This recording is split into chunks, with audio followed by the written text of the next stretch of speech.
in the end, strategy planning is really about the big vision that you have for your company and tying that down to the day-to-day activities.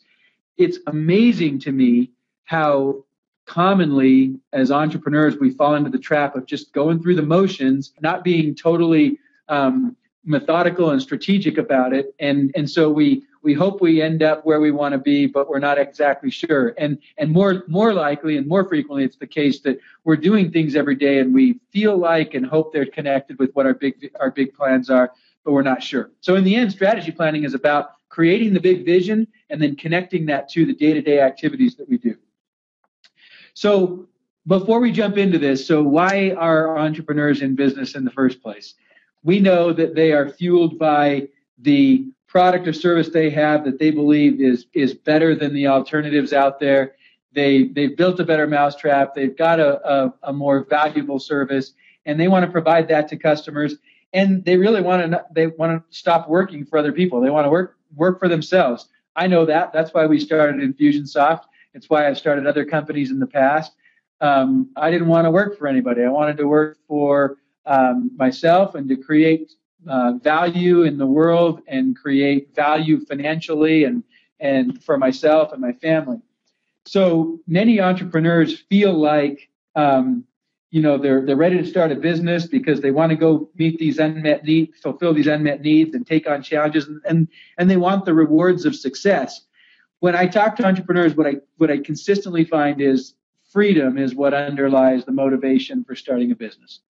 Freedom in terms of the time, in terms of money, in terms of the relationships that we choose to have. It comes down to freedom. And yet all too often, business just overwhelms us, and the freedom that we set out for in the first place becomes very, very difficult to achieve. And so we're going to talk a little bit about that, because when you start out your planning process, if it's not designed to help you achieve that freedom that you started for in the first place, you can become pretty frustrated along the way and become very demotivated along the way. One thing that I do know is if you're not careful, business will take everything that you've got. Your business will take everything you've got, and you'll become very, very reactive. And so one thing that I want to put in your minds at the start of this strategy planning discussion is that some of that time that you free yourself up, some of that time that you free up needs to be dedicated to strategic planning. Now, that may not sound like the most fun thing in the world. Well, yes, I'm going to free myself up so I can do more work. Well, I'm not saying put all of your extra time into strategic planning. I'm saying if you'll allocate just a little bit of time into strategic planning, in fact, what you'll find is that it'll become a virtuous cycle, and you'll free up more time, and you'll give yourself more ability to do the things that you want to do outside of the business. So strategic planning is an investment. It's not an expense. And if you think, well, gosh, I don't want to spend all of this time doing strategic planning because, I want to be working on the business. What I'll tell you is you're actually spending this time, you're expending time that you should be investing in strategic planning. And you don't get great returns on expenditures. You get great returns on investments.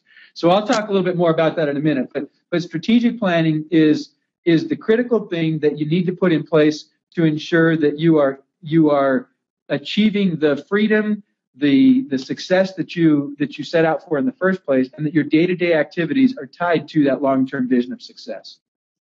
So what I'm going to do is I'm going to give you some tools and some guidance that you need to make sure that your strategic planning is successful. Now, let me start off before we get into some of the strategic planning specifics with a little bit of background. And here's what I want to share with you. My good friend Michael Gerber, who wrote the book, The E-Myth, talks about the fact that entrepreneurs frequently overlook the fact that there are really three critical roles that they've got to carry out to be successful in their business. Yes, there's the entrepreneur role, the vision, seeing what can be. And yes, there's the technician role. This is the job of creating the product or service, building the better mousetrap, delivering a better service for your customers. The technician I don't mean this in a technical sense. I mean the technician might be the accountant that's delivering accounting services. It might mean the widget maker that produces widgets. The idea is that there is work that you do in order to create your product or service, and that's the technician's work.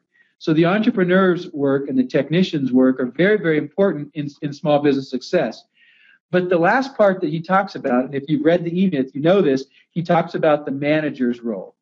Now, this is really critical because this is where the planning comes into play. This is where the tying everything together so that your day-to-day activities are leading to your long-term success.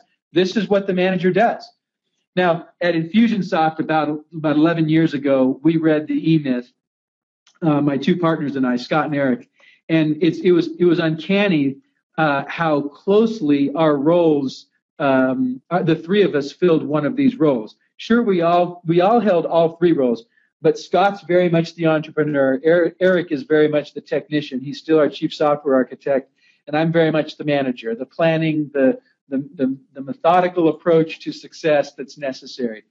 And all of these roles are necessary, but we're going to talk a lot about the manager role because I trust that the entrepreneur role actually comes fairly naturally to you, and the technician's role definitely comes naturally to you. In fact, Michael likes to say that most entrepreneurs are actually technicians suffering from an entrepreneurial seizure. And what he means is that they naturally do the technician's work, and they get enamored with the idea of building a business out of that and envisioning what that can be. But the manager's work can be a little bit slippery and elusive. So let's jump into the importance of strategic planning. I talked a little bit about this, but it's really turning your vision into a well-crafted plan, a path of how you're going to get to that success. And when you do this, you obviously need to be realistic about where your business is going and be flexible in terms of your expectations, but you need to set concrete goals and plans to achieve them. Now, you might be thinking, gosh, business is so dynamic, Clay. And I've heard this argument many times, including when I was in business school. We had this philosophical debate about whether or not it was worthwhile to do strategy planning because things change so quickly in business. And what I can tell you is through all the debates and discussions and philosophical approaches, I've practiced this in this business for over a decade and in other businesses. And I can tell you that putting the plan in place is always better than winging it and hoping it turns out great. And it doesn't mean that you have to be so riveted and so rigid to that plan that there isn't any flexibility. There'll be flexibility, but having a plan enables everybody to see the vision of where you're going and then structure a path on how to get there. So where does this all start? Let's jump into it.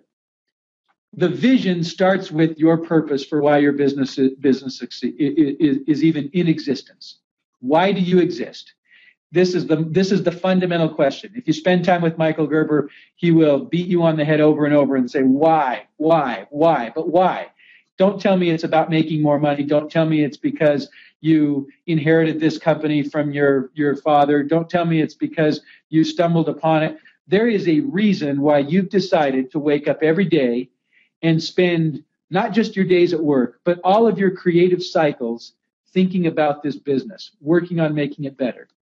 And when I ask the question of entrepreneurs and we dig in why, it usually comes down to trying to serve people, helping people find a better way to do something, driving satisfaction and delight and happiness for customers. It comes down to some self-fulfillment that entrepreneurs achieve and receive when they're doing work that they love. And so I would encourage you that to find at the very anchor of your strategy planning your purpose. And if you will get down to why you're really doing what you're doing, it will help you, it'll ground your entire strategy plan. So the big vision of what you're up to starts with your purpose. At Infusionsoft, our purpose is quite simply to help small businesses succeed. And that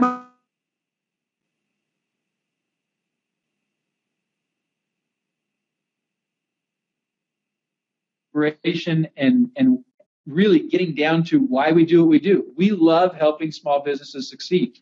We hate seeing small businesses fail. We hate seeing the passion, energy, effort, creativity, drive, finances, relationships that go into creating a business only to see that business be unsuccessful.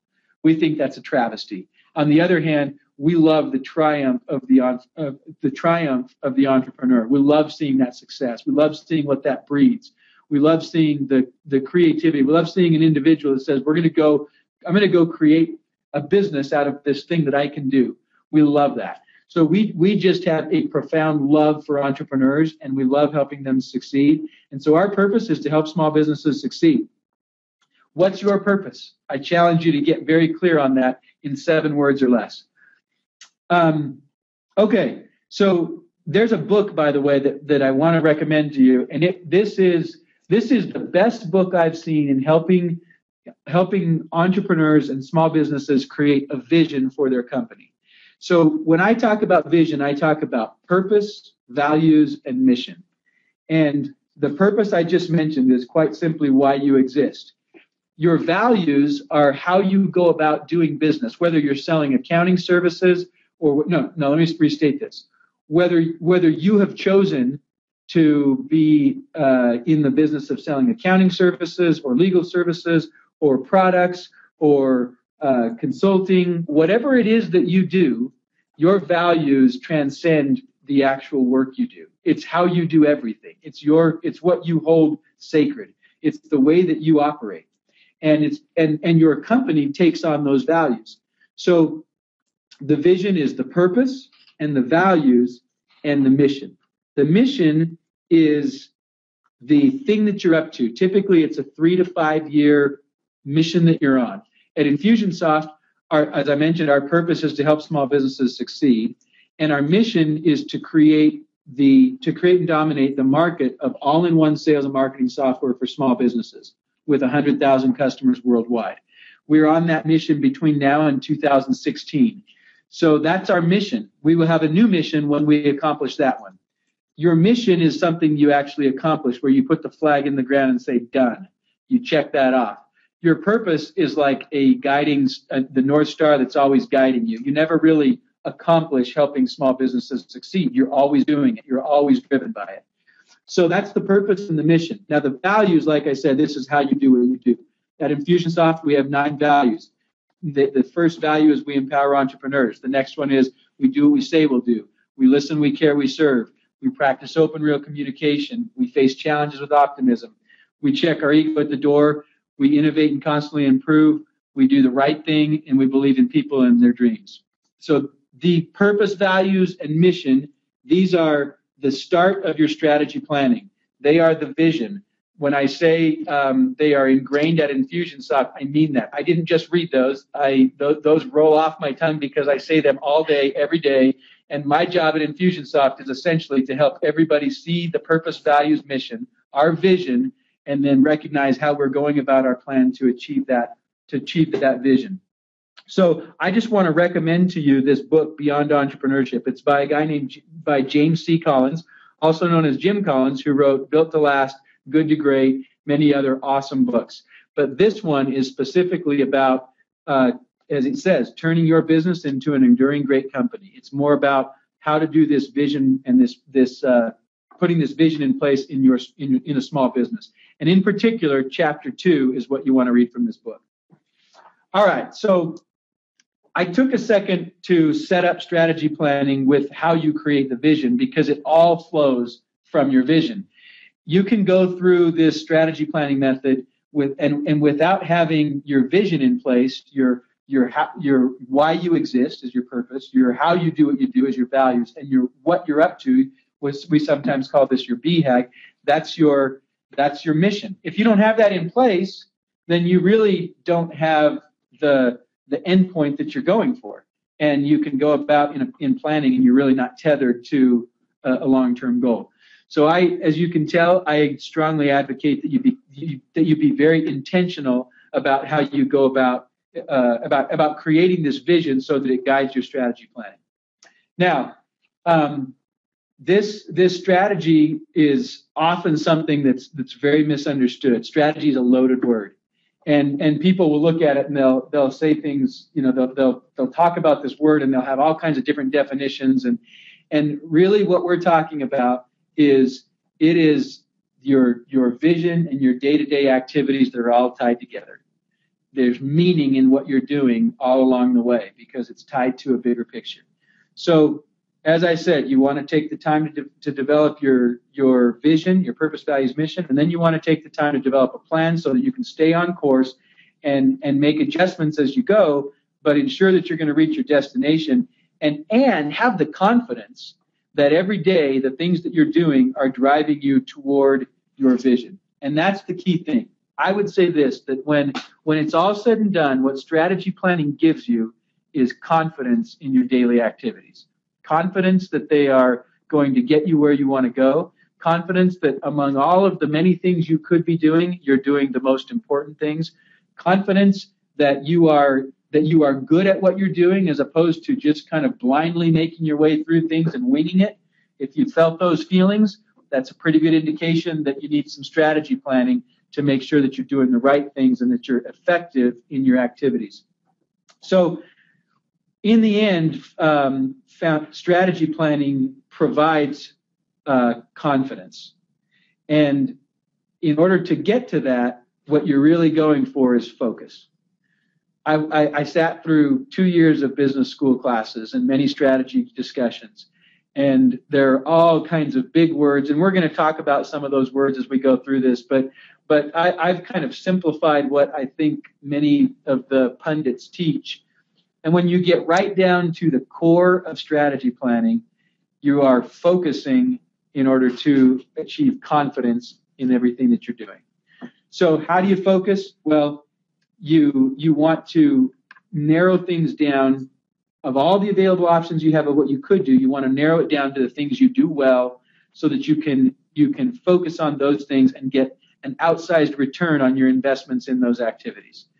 So I'm going to take you through how you actually achieve this, but I want you to just remember this. Here's where we are so far. Your strategy planning is about setting a vision and tying your day-to-day operations to it. If you do it right, you're going to get confidence in everything you're doing. And when you are applying focus to all of the things you could be doing and you're saying no to a lot of stuff and just focusing on the things you do well, you're positioning your strategy plan for success. So this next slide is something that it's a bit of a kind of an infographic that ties together everything that we talk about in the Infusionsoft strategy planning method. And I'm going to go through this briefly, and then I'll take you into the specifics.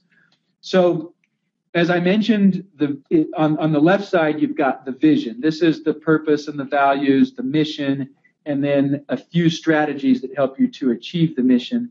You'll notice that on the left side here, the purpose and values, these are enduring. These are forever. There's no end to that, as I mentioned. They're not, you never achieve them. They're not something that differentiates you from others. There could be other companies whose purpose is to help small businesses succeed and who share the same 9 core values we have. That's fine. We're not trying to differentiate ourselves. We're saying what is, who we are. We're not saying what we want to be. We're saying what's inside of us, what actually exists. And by the way, that's an important part of articulating your purpose and your values. These are not aspirational. They're an articulation of who you are. Now, when you go down below that one level to achievable or to the mission and strategies, you'll see that this is achievable and this does differentiate you. We do intend to be the leader in all-in-one sales and marketing software for small business. We do intend to get to a point where we have 100,000 customers. We put a flag in the ground and we say, done. Let's move on to the next mission. We have strategies that help us get to that. This is a 3 to 5 year time frame. It's not a forever thing like the purpose and values. But the strategies, the mission and the strategies are derived from the purpose and values. We follow our purpose and values like a North Star, as I mentioned. Now, when you go to the other side, on the planning and measurement side, this is where you really get into the operations of executing your strategy plan. So you'll see that there are annual priorities and quarterly priorities and smarts and monthly evaluating that you do, and then there's measurement. I'm going to go through this because this right side is where the execution of the strategy planning actually occurs. So this strategy planning methodology that I'm sharing with you, as I mentioned, is something that we've taken from many experts out there, and I want to give credit to some of those who've been so helpful with us over the years. One is Jim Collins, who I mentioned. his work in helping companies really be built to last, as he talks about it, has been so important for us in creating our strategy planning method. And so what we've done is we've taken stuff from Jim Collins and stuff from Vern Harnish and stuff from Michael Gerber and stuff from a friend of mine named Tyler Norton, and we've taken all of this and kind of stirred it up, and over the years have modified it. And truth is, any one of these experts would look at our stuff and probably not recognize too much and say, hey, what? Where did that come from? I didn't tell you should do that, but it works for us. It's our own concoction. And as I said at the outset, I'm not telling you this is what you must do. This is just something that has worked very, very well for us. We started doing it when we had 4 employees. We now have 450 employees, and we tweak and adjust the model every couple of years, and it's just been fantastic for us. So as I mentioned, Jim Collins' stuff, Built to Last, is really helpful. He talks about the purpose, values, the mission, specifically this achievable mission in 3 to 5 years. Sometimes he calls it a BHAG, a big, hairy, audacious goal. And he talks about leveraging your strengths and then finding the areas where you need to develop. When you go through the work that all of these various folks teach and what I share with you, when you get right down to it, what we're doing is we are connecting the vision to the long-term vision to a 3 to 5 year midterm plan, to annual priorities, to quarterly priorities, and then to SMARTs. These are the specific, measurable, achievable, relevant, time-bound tasks that need to be accomplished during the quarter in order to achieve the quarterly objective. And then that quarterly objective helps further the annual priority. And the annual priorities help further the 3 to 5 year mission. And the 3 to 5 year mission is connected to the long-term vision. So do you see how that connectedness is really the key continuity that runs through all of the strategy planning method? We talk about it all the time as relevance. In SMARTs, specific, measurable, achievable, relevant, time-bound tasks. Relevant to what? Well, SMARTs that are relevant to quarterly priorities, and quarterly priorities that are tied to annual priorities, annual priorities that are tied to the 3 to 5 year mission, and the 3 to 5 year mission that's tied to the vision. So these are the SMARTs are where it all happens. Now we're getting down to where the rubber meets the road, and these are the things that drive the quarterly objective. I rattled them off quickly. One thing that you've probably heard SMARTs before. A lot of times you hear it referred to as specific, measurable, achievable, realistic, and time-bound. That's not what it is. Achievable and realistic are synonyms, my friend. And so it's achievable and relevant. Relevant is the key to everything, as I just described. Relevance of the daily activities to the quarterly priorities, annual priorities, 3 to 5 year mission, and long-term vision. Relevance. That's what we're shooting for here. And the specific is critical. You want to make sure that it is clear, that you know what was accomplished. You want it to be measurable so you can tell when it was completed. Like I said, it needs to be achievable. It can be completed during the quarter, and it's got to be time-bound with a deadline, a specific date during the quarter. Another part of this is that it needs to have a single owner. Each SMART has an owner. So SMARTs are where, like I said, it's where the rubber meets the road in the strategy planning method. All right, I just threw a lot of stuff at you, and I'm sharing with you the framework that we use because I believe it's very useful for entrepreneurs and small businesses to have a framework like this. As I mentioned, you can modify it the way you'd like. You can swipe this and use it exactly the way we do it. That's perfectly fine. I'll share with you in a minute how we go about executing our SMARTs, quarterly priorities, annual priorities, mission, and ultimately the vision. So I've provided a bunch of information, and you're sitting there thinking, my business is pretty crazy. I'm running like crazy all day, every day. I don't have just a mountain of extra spare time on my hands. So how do I actually do all this? It all comes down to your meeting rhythm.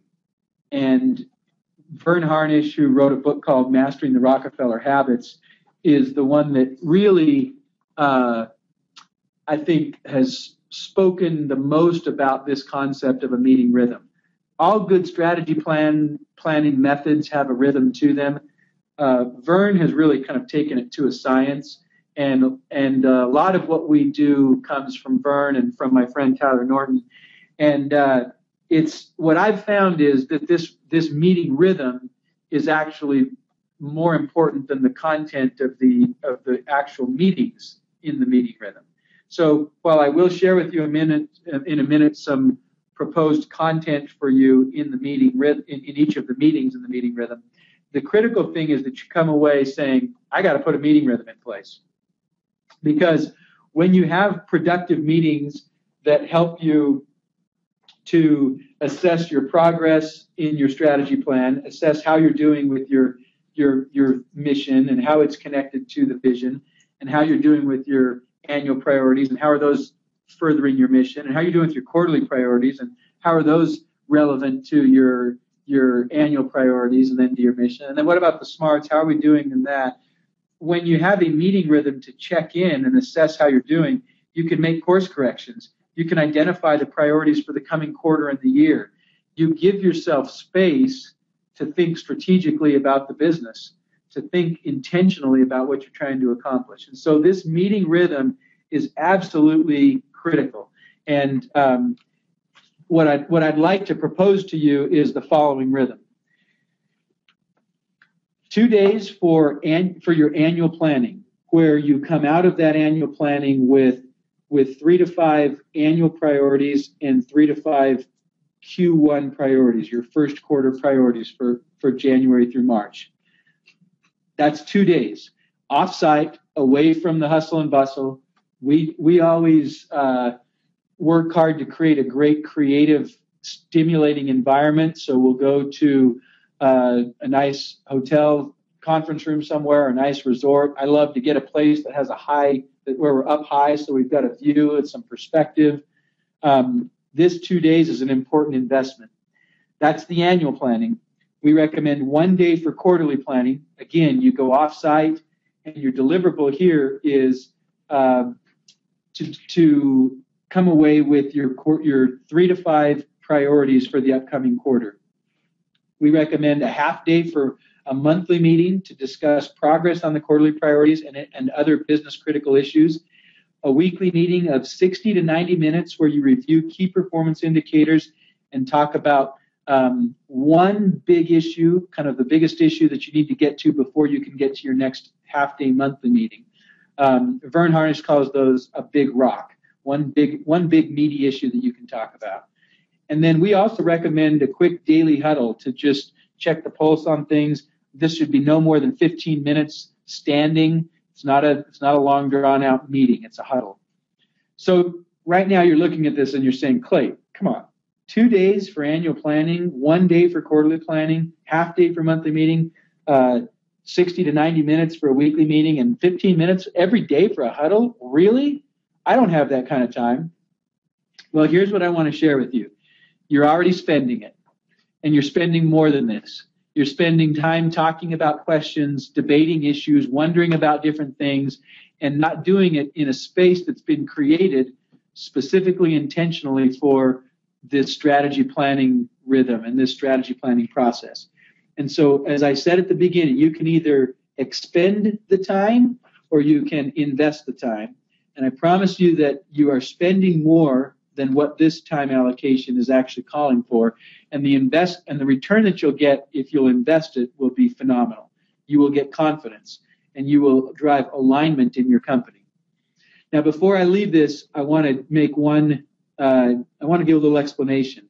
So when we were 4 employees, this was the time frame that we used. And we used this time allocation in this rhythm until we had about 50 employees. And then we actually increased it to a 3-day annual planning and a 2-day quarterly planning.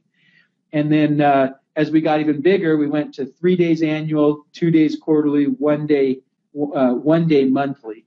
And so I would suggest to you that this 2-day annual, 1 day quarterly, half day monthly, and a weekly meeting with a daily huddle is appropriate until you've got somewhere between 50 and 100 employees. And if and when you get over that point, you'll find that you need to increase the investment. Now, most of you don't ever want to get over that point. That's fine. Some of you do. And when you get there, plan on investing a little bit more time in your meeting rhythm. Another comment I want to make about these meetings. So in order for these things to be successful, you've got to really make them a priority. That means you shut off your phone.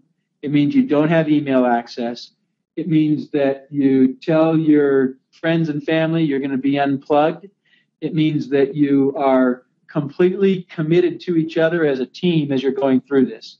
Now, who should be there? It should be you and your key decision makers. In the early days for us, there were 3 of us, and there were 4 employees. So only one person wasn't in that meeting initially, but me and Scott and Eric drove that. We were all part of those meetings. We also felt much like you may feel, which is, how in the world can I pull away from the business and invest that much time? You'll probably feel like your business might fall like a house of cards because you're going to be away. You might feel like there will be so many fires and so many issues that you couldn't possibly walk away from the business for that much time. I understand. I've been there, and I'll share with you 2 coping mechanisms. 1, look in the mirror and say, actually, it's going to be just fine. And 2, if you just can't get there, then do what we did the very first time. We shut down the office at 4 o'clock in the afternoon, and we went from 4 o'clock until 2 in the morning. And we did that 2 nights in a row. And then we did some more work on Saturday. That was the way that we did our very first strategy planning method. And then as I mentioned earlier in the call, we didn't do it the next quarter. And we found that we were frustrated and confused and feeling a lack of confidence. And so we reinvested in the process. We began doing it quarterly, and literally we've done it every single quarter since December of 2003. And it is fantastic. The team building that it creates, the unity, the debating that happens because you're trying to whittle your priorities down to just 3 or 4 or 5 things, that creates very, very healthy debate. It forces focus, and it helps everybody to come together in a really great way in your company. Now, you don't want to have everybody there. It's your key decision makers, and you need them to be totally invested in the process. So what do we recommend for the content of these meetings? Remember, the meeting rhythm itself is more important than the content, but the content does matter. And here's what we recommend. We do something that we call a series of SWOT plus exercises. So you're probably familiar with SWOT, strengths, weaknesses, opportunities, and threats. But before we get to those, we talk about accomplishments. We spend at least 30 minutes on this. And this is done at the very beginning for good reason. We want to talk about all the good things. We want to set a vibe and a tone for the meeting that is progressive and exciting and is about the good things that are happening. We all know that there are plenty of things bad that happen every day in business, and you don't want to come to this critical meeting coming from a place where you've got fear, uncertainty, doubt, frustration, anger, whatever it is. You want to come to this meeting and you want to be operating out of the front of your mind, not the back of your mind. And when you come from that place, you're creative. Well, the best way to get into the front of your mind, into a creative place, is to talk about all the accomplishments that you've achieved. And you will be amazed at what you've done in the prior 90 days. You will be amazed. So you want to talk about all the good stuff. You want to write this down. What we do is we take those big sticky notes and we pretty much wallpaper the room with them, and we write out the accomplishments on a couple of those big pages. It's brainstorming style. There's no discussion. It's just rapid fire. We did this. We did that. We accomplished this. We achieved this goal. And we get all that out. And I'm lavish in our time allocation for accomplishments because I want to set that great tone. Quick story. We had an advisor who wanted to attend one of our planning meetings, and I had him come attend. And we got about 15 minutes into the accomplishments, and he got impatient and said, "You guys are going to throw your arm out, you throw your shoulder out of socket, patting yourselves on the back. Let's move on." And I was influenced by that, so we moved on. And I learned a very valuable lesson. We had a less productive quarterly planning that time because we short-circuited our accomplishments work. Don't do that to yourself. Bask in the glow of what you've accomplished. It's awesome. And you will find all kinds of things you've forgotten about, and it just helps you feel really great. The next session you go to is lessons learned. You want to include both the good and the bad. You want to have the aha moments. This is not a griping moment. This is to say, hey, we learned this. We realized this. Many times you're relearning things, and you want to get all of those written up. Again, this is kind of wallpapering the room. The next thing that you do is you move to the SWOT, and this is strengths and weaknesses, opportunities and threats. The strengths and weaknesses are internal to your business. The opportunities and threats are external to your business. You want to spend 15 minutes on each one of these. So you'll spend 1 hour on strengths, weaknesses, opportunities, and threats. You move through this section in short order. You allow for the ideas to come out, but you don't want to get rat-holed on any one of these things. This is brainstorming. You're just getting stuff up. You're trying to literally immerse yourself in the context of what's been going on in your business during the past 90 days. And what you'll find at the beginning is it's going to have very much kind of the flavor of the week. Here's what's going on right now. Here's what's hot. Here's what's pressing.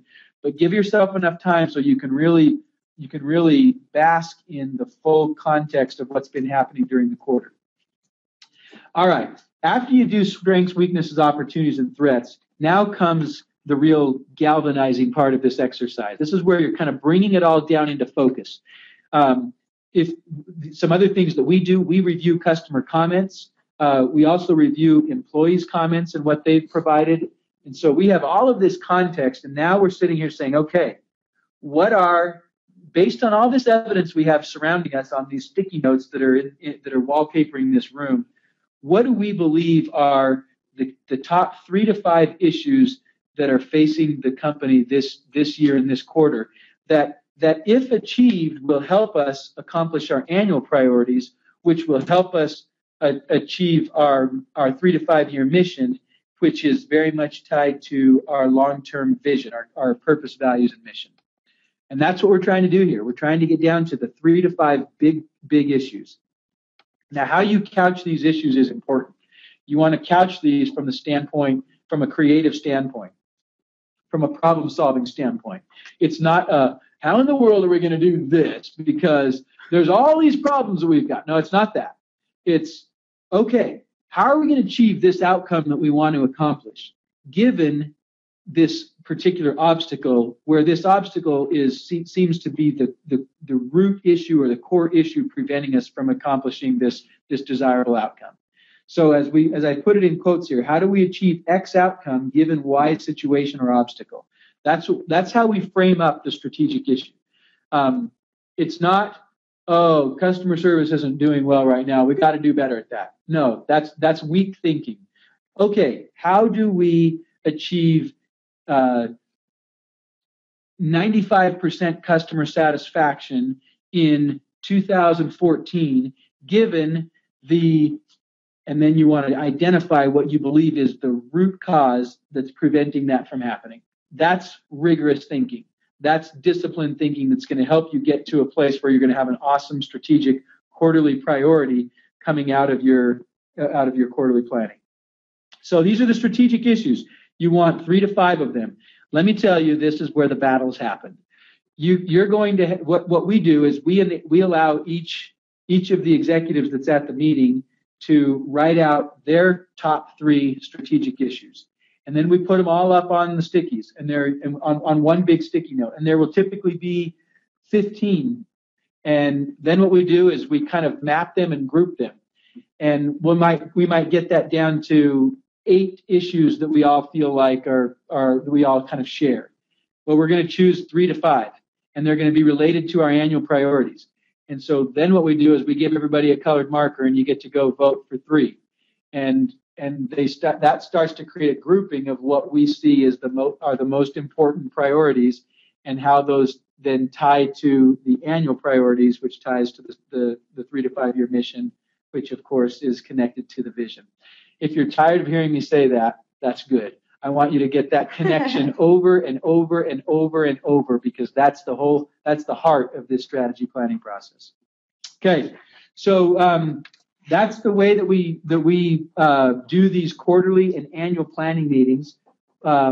I'll share with you in a minute the monthly and weekly. But the quarterly and annual planning is where the real strategy planning work is done. It's where the annual priorities are created and the quarterly priorities are created, which tie to the big mission and the vision.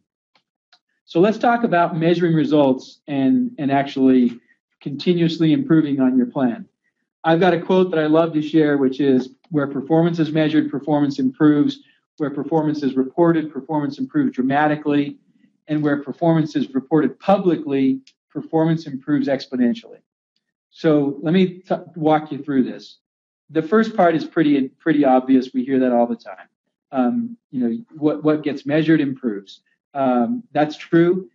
The middle part, where performance is measured and reported, this is actually more powerful, because now you're actually accountable to somebody, and it causes the owner of the measurement to be more disciplined and to work harder at it and to apply more brain power and creativity. But where the magic happens is in this last part. When we publicly display our measurements, our metrics, it creates positive peer pressure for every human being I know to do better, because we want to look good for our friends. We want to do a good job. We want to show the great things we're doing. And there's something magic that happens in that when you put that number up over and over and over, if you're not happy with it, you're going to figure out ways to make that better. And that's where the exponential increase happens. So I love this quote. I share it all the time. And it's really the underpinnings of this measurement part of the strategy planning process. At Infusionsoft, each individual has 3 key responsibilities. We call them the big 3. And every role has them. They're different. Some people share the same 3 responsibilities if their role is exactly the same. But these are important because these help employees know these are almost like the contract between the employee and the leader in the company to make sure that the work is aligned to the big picture. These big 3 can change. They can change quarterly. They can change yearly. They can change mid-quarter if it's necessary. But we want them based on the mission of the company, the strategic plan of the company. And employees need to periodically report progress. I recommend weekly on this. This personal accountability is key. And by the way, if you are a solopreneur, you should be practicing this and reporting this to yourself or to your spouse or to an accountability partner or coach. The next thing we do is we have team-wide results that we show. We put these on scoreboards. We put them on whiteboards, monitors. You see them up all over at Infusionsoft.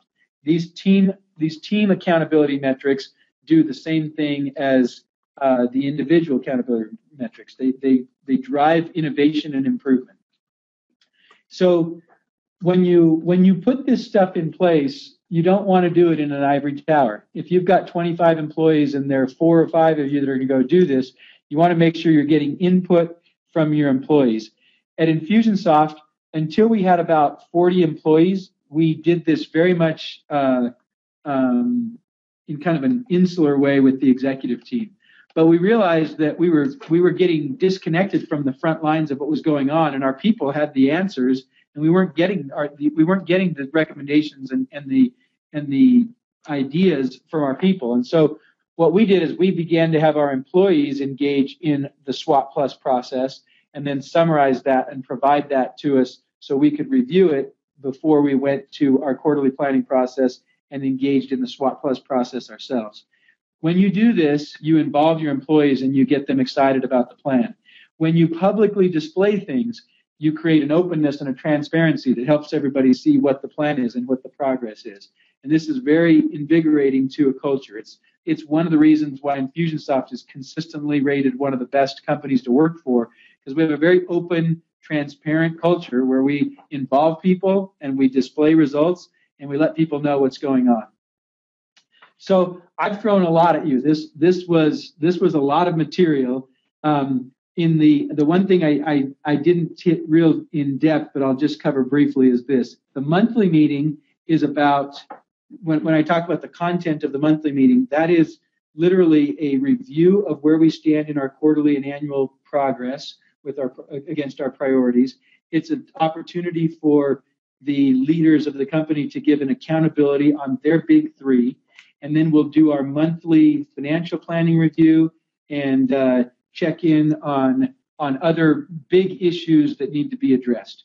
The weekly meeting is 60 to 90 minutes. We start off with what we call positive focus. That's 10 minutes for every person to say something that they're positive about. It creates a great attitude and vibe in the meeting and gets people out of the rut of frustration that they're in because somebody cut them off on the way, or they had an argument with their spouse, or their teenage daughter was creating some grief for them, or whatever it is. we all bring stuff into a meeting, starting it with positive focus, which is something I learned from Dan Sullivan, a strategic coach. Has been something we've done for years, and it's very useful. So we do that for 10 minutes at the beginning of our weekly meeting. By the way, we also do this at the beginning of monthly, quarterly, and annual meetings. And then after the 10 minutes of positive focus in the weekly meeting, we spend about 20 minutes going through the key performance indicators, the stats and the numbers that show us how we're doing. And then the last part of the meeting, either 30 or 60 minutes, is for a big issue that we want to talk about, and we don't want to wait until the monthly meeting. So I've shared with you, let's just kind of recap. I've shared with you the fact that strategy planning is critical for small businesses and entrepreneurs to make sure that they get the freedom and the success that they sought out in the first place when they began their business. I talked about how what it really is tying your vision to your day-to-day activities and creating a bridge between all of that. I talked about the fact that it requires focus, and that focus is really the forcing function of creating a great strategy plan. And that when you do this well, what you get is confidence. And then I shared with you our actual methodology, how we tie the vision to a 3 to 5 year mission, to the annual priorities, the quarterly priorities, the smarts, and then how we measure all of that through our individual big three, through accountability to the smarts, and through team-wide boards and scoreboards and whiteboards and performance indicators. This is an art. There's certainly science to it, but it's something that you practice, and we practice it all the time. This never goes away. We're constantly teaching it. We're constantly working on it. It's something I love to do. It's something that I believe has been instrumental in the success of Infusionsoft. It's also the thing that keeps me engaged and motivated and invigorated every day, and causes me to say, we're actually just getting started. Yes, we've got 450 employees, and we've got a big mission that we're right in the middle of right now. But there's something way bigger that's beyond that we have our thoughts on right now. And we're just totally excited every day about what we're up to and how we bring people into the company to help us achieve this vision. So when you're running a small business, it's easy to become totally reactive. But a strategic game plan can help you to be proactive. It can help you do much more than survive. It can help you actually thrive and win this game of business. But I'll spend a few minutes with you now to answer any specific questions. So Clayton, one of the questions came in off of Twitter. How much focus do you put on individual organization and productivity? It's a great question. The productivity and individual work is it's actually not incorporated into the way we do our strategic planning. It's more incorporated into the way that we do our career development and growth planning for individuals. So it's one of our values in Infusionsoft is we innovate and constantly improve. It's a big deal to us. You can't innovate and constantly improve as a company if you're not constantly improving individually throughout the company. So we have progression plans, as we call them, where people focus on their individual productivity and their organization, but that's separate from our strategy planning method that we do. Okay, great. So another question that came in off of the webinar was, can you elaborate a little bit more about creating scoreboards? So you had the slide with scoreboards, but they couldn't really see it. So if you could just elaborate a little bit on that. Yeah, so I showed you a nice, pretty high-tech one, a couple of them actually. I should have shown you the ones we did in the early days. They were very low-tech. They were whiteboard. They were big sticky notes, the big 3M sticky notes you can do, and they were whiteboards. We also had in our second office, we had a lot of glass, and we were just right on the glass on the windows. But really, this is the format that you use is not really that important.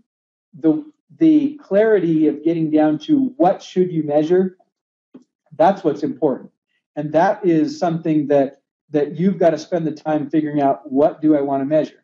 And so I would say, if you were away from the business for 3 months on a sabbatical, imagine that. But if you were, and you wanted to get weekly updates of how the business is doing, what would you want to be updated on? So there are common things. In sales and marketing, typically you want to know, well, how many leads did we generate today? How many prospects are we talking to in the pipeline? Did we close any sales? How much did we close in sales today in terms of products, in terms of revenue? On the customer service side, you might want to know things like, what was our service level in responding to customers? What percentage of how long did customers have to wait on hold? This is one of the key things we measure. How did we do in answering the customer's question the first time they had the first on the first call? There are different things you want to measure in software development. Obviously, you want to measure things like quality and how many bugs got found internally before you released the software. How many bugs got reported by your customers? How long is it taking you to eliminate those bugs? You want to have things in your financial arena, like, what's our cash balance? What was our income for a given period of time? So these are all things that you measure. We call these key performance indicators. What's right for your business is up to you. What's hard for business owners is taking the time to think about it and say, okay, what do I really want to know here? And I find that putting yourself in the mentality of being away for 3 months and wanting periodic updates is a good frame of mind to get you into, so that you can come up with the right key performance indicators. Awesome. So we do have a few people who are listening to the GoToWebinar on an iPad, and we do recognize that the poll doesn't work on the iPad. So if you are interested in receiving the ebook and the demo on strategic planning, you can either tweet your email address to us, or you can put it in the question box here on GoToWebinar, and we'll make sure that you get followed up with. So Clay, a couple more questions. Or through SlideShare too. Or through SlideShare as well. So slideshare.net/Infusionsoft. So Clay, just a couple more questions here. If you're running multiple businesses, would you suggest going through this process for each one of them? Oh, that's such a great question. That is such a good question. Yes. And it's actually, it's a hard answer. The answer is yes. You need to go through each one of them. But I've had this conversation with many serial entrepreneurs, and the reason why I say it's hard is many entrepreneurs they run their businesses from a portfolio standpoint. In other words, they kind of have a mother of all their businesses. And so what they end up needing to do is having a strategy planning method or a strategy planning process for each of their businesses, as well as a strategy planning process that's kind of an umbrella process for all their businesses. Now, that last part is really hard, and I recommend you do that afterward. The better approach, and I've talked with a bunch of people about this. I've seen people apply this both ways. But I recommend that you do it with each of your individual businesses and then do the umbrella approach. And what you'll find when you do that is when you do the umbrella approach, you're going to find that you want to unify your businesses in different ways. And you'll realize that there are certain things that you want to divest or sell off or have somebody else take care of. And you'll start to get more focused on your higher purpose, your big vision that you're up to. So yes, do it for each business and start there. And then if you want to really tie them together, you can go through the process of doing an overarching umbrella type approach of strategy planning to all of your businesses. Great. So another question we have is, Clay, you were fortunate to have Scott and Eric filling other roles. How do you recommend the true solopreneur manage Good meetings? question. Yeah, awesome question. So when if if your question is, and maybe you can give a little bit more clarification here, if your question is, I'm the only person, so who do I have my strategy planning with? I think that's what you're saying. But you might be saying, actually, there are a whole bunch of different roles. How do I actually carry out those different roles? Let me assume that it's the first question. What I recommend is that you still take the time. You may not need to take quite as much time as we recommended when I went through that recommended rhythm, but you do need to take the time. You still need the rhythm of annual, quarterly, monthly, weekly. And what I recommend is you actually get an advisor that you work with, because just having someone you can talk it out with is so powerful. Now, if you're really good at self-talk, maybe you can pull it off by yourself in a room, but I don't recommend it. I recommend that you find somebody that is, whether it's a family member that really understands your business, or whether it's a friend, or it's an accountant, or an attorney, or another business owner where you can go, where you can kind of provide that coaching for each other. I recommend you get with somebody and you do this. The common thing is that people say, well, it's just me, so I don't need to do that. No. You totally do. And you're going to have the same amazing insights, and you're going to have the same great realizations and ahas because you go through the process. So I recommend you find a partner, and I use that term loosely, to talk through this process with, and you'll find it'll be a great investment for you. So Clay, another question, which I think is a great question: how can this planning be tweaked for a department in a bigger company if you're not the entrepreneur putting the strategic plan together? That's a really great one. We actually have a little bit different planning process that we do in departments. You can generally take the same approach of having the big picture of what you're trying to do, and having that big picture be connected with the company's vision. So hopefully you've got a clear enough picture inside the company that you can connect up to. If you don't have that, the bad news is you're not as clear about the relevance of your work to the company. But the good news is you've got more freedom to do what you want to do. So what I recommend you do is you can still take the approach of having a big picture of what you want to accomplish in the next 3 to 5 years, and then tying that down to priorities for the year, and then tying that down to priorities for the quarter, and then breaking that down into specific, measurable, achievable, relevant, time-bound tasks that your team is going to accomplish during the quarter to accomplish the quarterly priorities, which tie to the annual priorities, which tie to your 3 to 5 year mission that you've created. So you can still do that. The real key here is creating that relevance, creating the connection of your day-to-day activities to the bigger picture of what you're doing in your department.